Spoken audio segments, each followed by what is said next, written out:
শিলিগুড়িতে সোনার দোকানে ক্রেতা সেজে এসে সোনার অলংকার নিয়ে চম্পট দিল এক ব্যক্তি। ব্যাপক চাঞ্চল্য। শিলিগুড়িতে সোনার দোকানে ক্রেতা সেজে এসে সোনার অলংকার নিয়ে চম্পট দিল এক ব্যক্তি। এই ঘটনায় ব্যাপক চাঞ্চল্য ছড়ালো গোটা এলাকায়। জানা গিয়েছে, এদিন শিলিগুড়ির হিলকাট রোডের একটি সোনার দোকানে জিনিস কিনতে আসেন এক ব্যক্তি। এরপর দোকানদারকে বাচ্চাদের অলংকার দেখাতে বলেন। সেই মতো দোকানদার সোনার অলংকার বের করে কাউন্টার উপরে রাখেন। ঠিক সেই সময় কাউন্টারে থাকা সোনার অলংকার ভর্তি প্যাকেট নিজে হাতে তুলে নিয়ে চম্পট দেয় ওই ব্যক্তি। এরপর ওই ব্যক্তিকে ধাওয়া করলে খোঁজ মেলেনি। এরপরে খবর দেন পুলিশকে।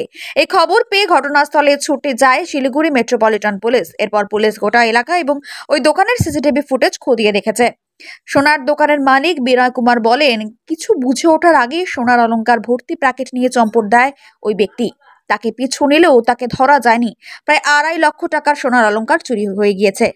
মাধ্যমিকের পর উচ্চ মাধ্যমিকের সেরা প্রস্তুতি কোথায় নেবেন ভাবছেন? আর দেরি নয়, রেডিয়েন্স একাডেমিতে 2025-26 শিক্ষাবর্ষের বিজ্ঞান ও কলা বিভাগে ভর্তি চলছে। প্রতিযোগিতার এই আবহে সাফল্য লাভের জন্য মজবুত ভিত্তির প্রয়োজন। সেই ভিত্তি দৃঢ় করতে রেডিয়েন্স একাডেমি প্রতিজ্ঞাবদ্ধ। এখানে রয়েছে অত্যাধুনিক প্রযুক্তি সম্বলিত ক্লাসরুম, সায়েন্স ল্যাবের সুব্যবস্থা, on-field practical class, merit base training, সেই সাথে নেট জের প্রাথমিক প্রস্তুতির জন্য ছাত্রছাত্রীদের তৈরি করা হয় ও সিভিল সার্ভিস ও অন্যান্য প্রতিযোগিতামূলক পরীক্ষার প্রয়োজনীয় ওরিয়েন্টেশন দেওয়া হয়। আপনার সন্তানের সাফল্যের পথ সুগম করতে আজই চলে আসুন রেডিয়েন্স একাডেমি, তুফানগঞ্জ থানা মোড় এবং রামহরি মোড়ের মাঝে জাতীয় সড়কের পাশে, অথবা স্ক্রিনে দেওয়া নম্বরে যোগাযোগ করুন। আসন সংখ্যা সীমিত।